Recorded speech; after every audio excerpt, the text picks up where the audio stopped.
Assalamualaikum warahmatullahi wabarakatuh.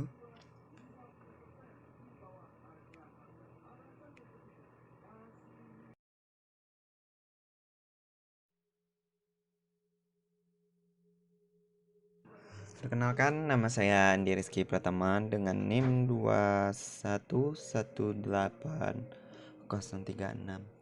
Di sini saya akan mempresentasikan PPT UAS Media Pembelajaran PAI.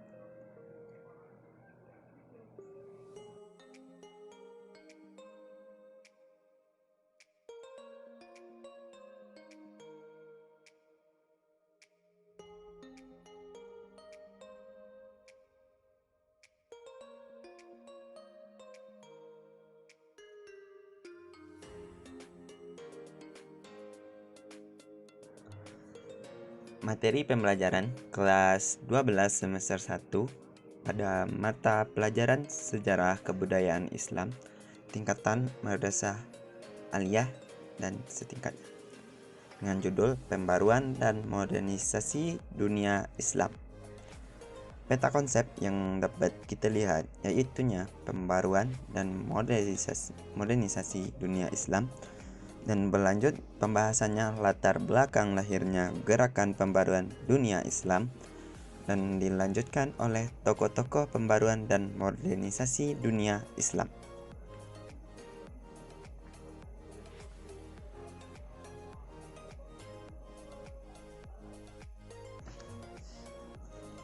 Latar belakang lahirnya gerakan pembaruan dunia Islam, yaitunya gerakan pembaruan Islam adalah suatu upaya untuk menyesuaikan kontekstualisasi ajaran Islam dengan perkembangan baru yang ditimbulkan oleh kemajuan ilmu pengetahuan dan teknologi modern. Dalam bahasa Arab, gerakan pembaruan disebut dengan tajdid. Secara harfiah, tajdid adalah pembaruan dan pelakunya disebut dengan mujahid. Tradisi pembaruan dalam Islam sebenarnya telah berlangsung sejak awal-awal sejarah Islam. Karena dalam pembaruan setiap kali terjadi masalah baru yang belum ada ketentuannya hukum sebelumnya, maka kaum muslim segera akan mencari jawaban atau berijtihad melalui metode ijma, qiyas dan sebagainya dengan tetap merujuk pada Al-Quran dan hadis.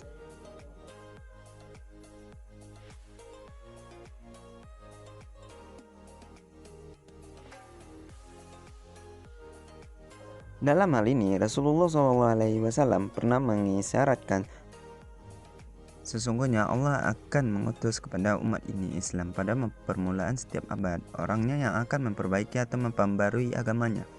Hadis riwayat Imam Abu Dawud.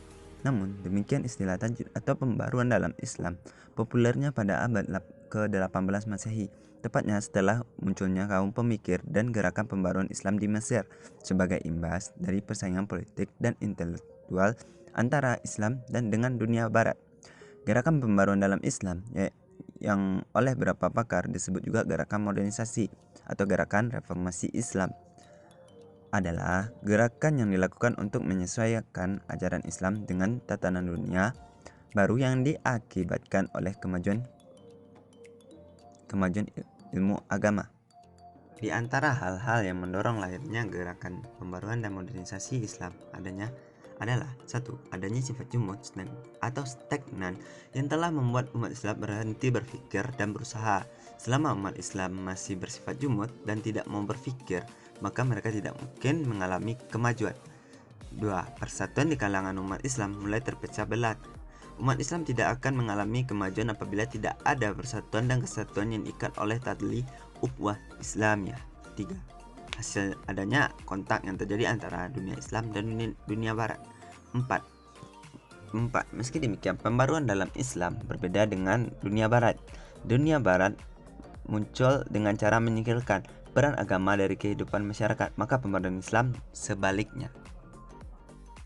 Tokoh-tokoh pembaruan dan modernisasi dunia Islam. 1. Muhammad Ali Pasha adalah seorang keturunan Turki yang lahir pada bulan Januari 1765 Masehi di Kavala, sebuah kota yang terletak di bagian utara Yunani, dan meninggal di Mesir tahun 1849. Negara ini telah menjadi bagian kekuasaan Turki Utsmani yang berpusat di Istanbul sejak ditaklukkan oleh Sultan Muhammad II Al-Fatih pada tahun 855 sampai 866 Hijriah. Pada tahun 857 Hijriah dan baru dapat melepaskan dari kekuasaan Istanbul pada tahun 1245 sampai 1829. Ayah Muhammad Ali Pasha bernama Ibrahim Aga, seorang imigran Turki kelahiran Yunani. Ia mempunyai 17 orang putra dan salah seorang diantaranya bernama Muhammad Ali Pasha.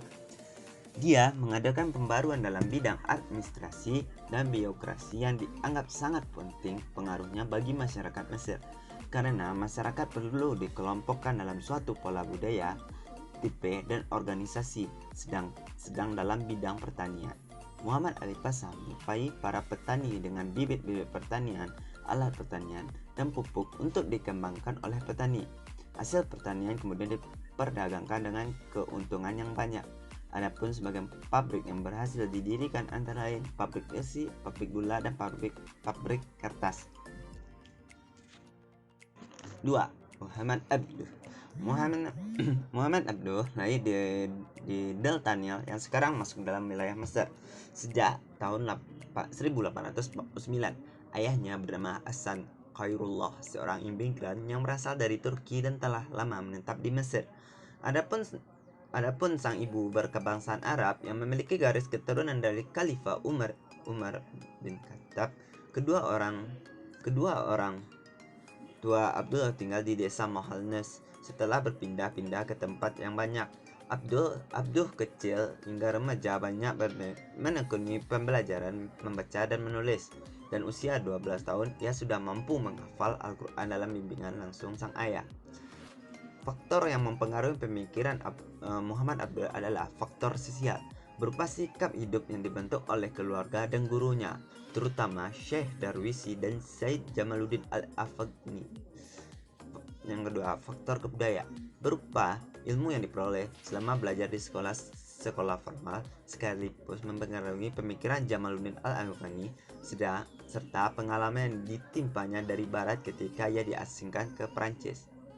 Yang ketiga, faktor politik yang bersumber dari situasi politik di masanya sejak ia masih tinggal di lingkungan keluarga di Mu'allafat-Nes sampai ketika ia kuliah hingga ia wafat.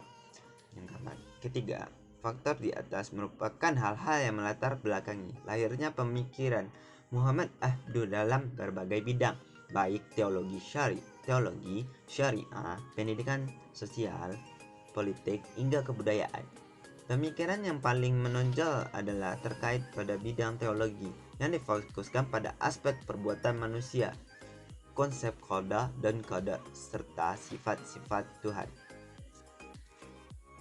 Gerakan pembaruan Islam yang dilakukan Muhammad Abduh tidak terlepas dari karakter dan watak yang terbentuk sejak ia kecil, yaitu cinta pada ilmu pengetahuan.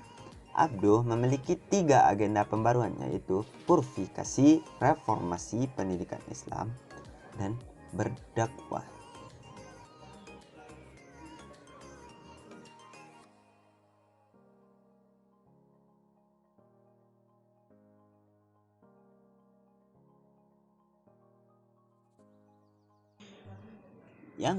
Yang ketiga, yaitu Muhammad Iqbal. Muhammad Iqbal lahir di Sialkot, Punjab, India pada tanggal 9 November 1877. Ia dikenal juga dengan nama Allama Iqbal. Ayahnya Nur Muhammad pada mulanya adalah seorang pegawai negeri, kemudian menjadi seorang pedagang yang menempuh jalur sufistik. Mengenai nama ibunya tidak banyak sumber-sumber yang tertulis atau menjabarkan. Namun syair yang dibuat oleh Iqbal tampak bahwa ibunda Iqbal adalah seorang wanita yang taat beragama, besar kecintanya pada anaknya. 3 buah gagasan Iqbal sebagai kontribusi dalam gerakan pembaruan Islam antara lain Pan-Islamisme atau obsesi Iqbal mengenai terbentuknya negara tersendiri bagi komunitas Muslim.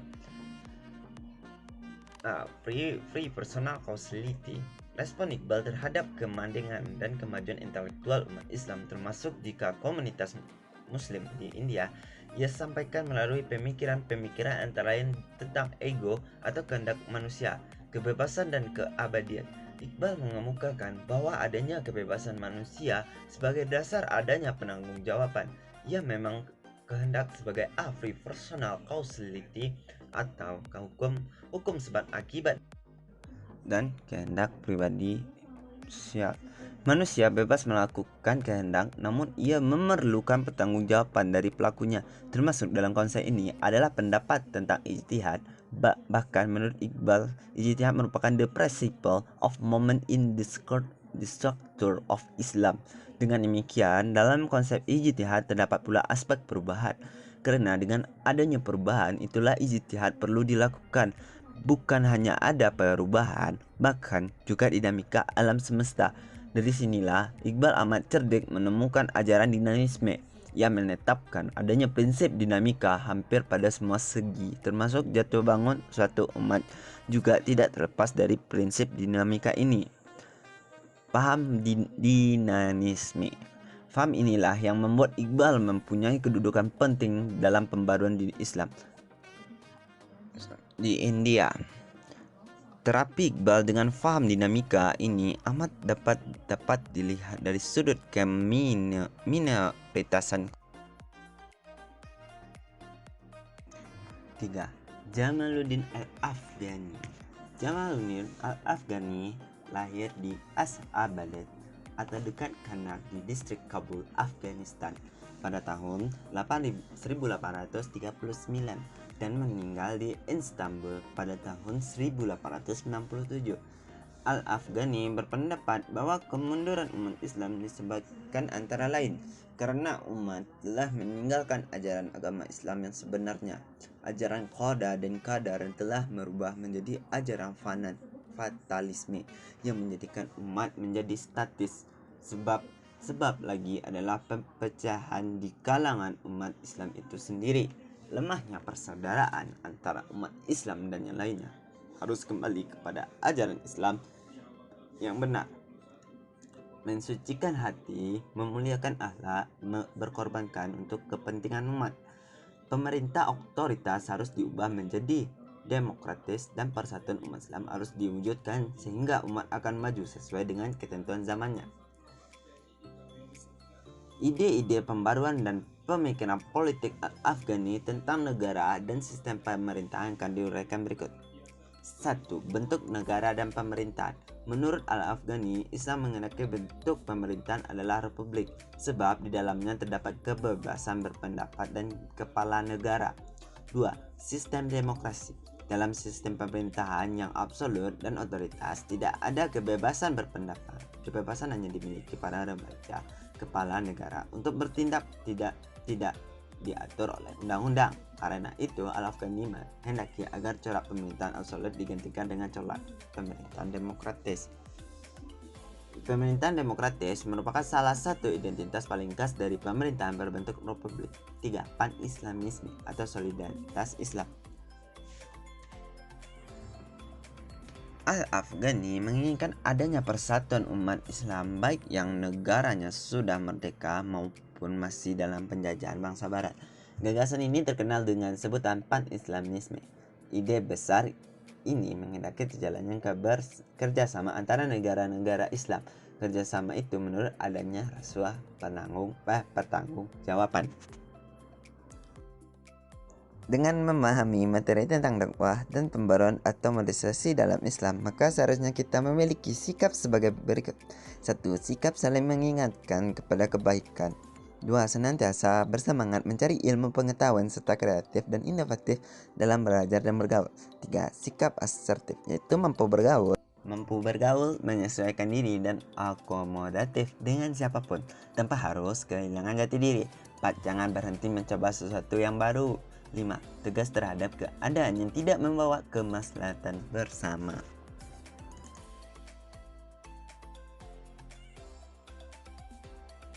Terima kasih telah menonton. Apabila ada kata yang salah, mohon dimaafkan. Saya akhiri dengan billahi taufik wal hidayah. Wassalamualaikum warahmatullahi wabarakatuh.